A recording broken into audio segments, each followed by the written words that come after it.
கிறிஸ்துவுக்கள் மிகவும் அன்பானவர்களே, தினமொரு தூதன் மொழியாக உங்களை சந்திப்பதில் மீண்டுமாக சந்தோஷப்படுகிறேன். இந்த நாளிலே சங்கீதங்களின் புஸ்தகம் 84 7வது வசனம், அவர்கள் பலத்தின் மேல் பலன் அடைந்து சியோனிலே தேவ சந்நிதியில் வந்து காணப்படுவார்கள் என்று. ஆம், ஆண்டவருடைய பிள்ளைகள், ஆண்டவருக்காக காத்திருக்கிறவர்கள், ஆண்டவர் ஒருவரையே நம்பி அவர் ஒருவருக்கே ஆராதனை செய்யக்கூடியவர்கள், அவர் மேலே விசுவாசம் வைத்து காத்திருக்கிற பிள்ளைகள் தான் அவர்கள். அவர்களுடைய வாழ்வு எப்படி இருக்கும் இந்த பூமியிலே என்றால், பலத்தின் மேல் பலன் அடைவார்கள் என்று. அன்பானவர்களே, கர்த்தருக்கு காத்திருக்கிறவர்களோ அவர் புது பலன் அடைந்து கழுகுகளைப் போல செட்டைகள் அடைத்து பறப்பாங்களாம் அப்படின்னு ஏசாயா தீர்க்கதரிசன புஸ்தகத்தில் பார்க்கிறோம். ஆகவே இந்த இடத்துல நாம் ஆண்டவருடைய பிள்ளைகளாக இருக்கிறோம். உங்கள் வாழ்விலே சூறாவளியான புயல் அடிக்கலாம், எத்தனையோ விதமான சோகங்கள் உங்கள் மனசை புண்படுத்தி கொண்டிருக்கலாம், காயப்படுத்தி கொண்டிருக்கலாம், எத்தனையோ மனிதர்கள், நம்பின மனிதர்கள் ஏமாற்றி இருக்கலாம், இப்படி எத்தனையோ எதிர்பாராத தோல்விகளை கூட சந்திச்சிருக்கலாம். அன்பானவர்களே, மனசு தளர விடாதீங்க. நீங்கள் ஆண்டவருடைய பிள்ளைகளாக இருக்கிறீர்கள் என்பதை மறந்து விடாதீர்கள்.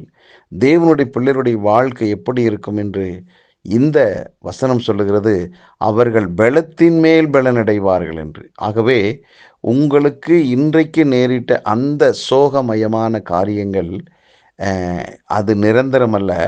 அதை விட்டு நீங்கள் பலத்தின் மேல் பலனடைகிற ஒரு மனிதன், அதுதான் ஆண்டவர் உங்களுக்கு நியமித்ததான ஒரு ஸ்தானம், நியமித்த இடம். அதுதான் கர்த்தர் விரும்புகிற சித்தம் கொண்ட இடமே அதுதான். ஆகவே நீங்கள் பலத்தின் மேல் பலனடைகிற ஒரு கூட்டம் அல்லவா. ஆகவே தற்காலிகமாக இதை நீங்கள் எதிர்த்துத்தான் ஆகணும்.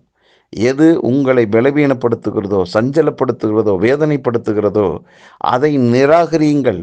நான் அப்படிப்பட்ட இடத்துல இல்லை, நான் பலத்தின் மேல் பலனடைகிற பிள்ளை என்று சொல்லி ஆண்டவர் உங்கள் மேலே வச்சிருக்கிற திட்டத்துக்கு நேராக உங்கள் வாயின் வார்த்தைகள் புறப்படட்டும். ஆம், அப்படி நீங்கள் சொல்லி காத்திருக்கும் பட்சத்தில் நீங்கள் எப்படி இருப்பீங்க? சியோனிலே தேவ சந்நிதியில் வந்து காணப்படும். அதாவது முடிவு மட்டும் இந்த பலம் இருக்கும். பலத்தின் மேல் பலன் அடைஞ்சுக்கிட்டே இருப்பீங்க.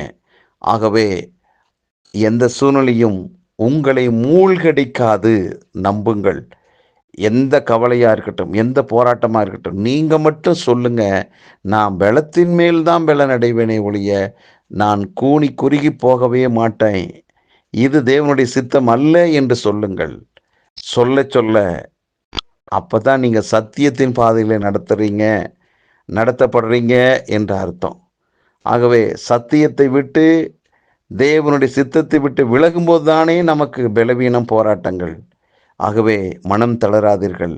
இன்றைக்கு கிடைத்த இந்த நல்ல நாளிலே நான் பலத்தின் மேல் பலனடைவேன், இது என்னை குறித்து தேவனுடைய சித்தம் என்று திரும்ப சொல்லுங்கள். நீங்கள் நிச்சயமாக பலனடைவீர்கள்.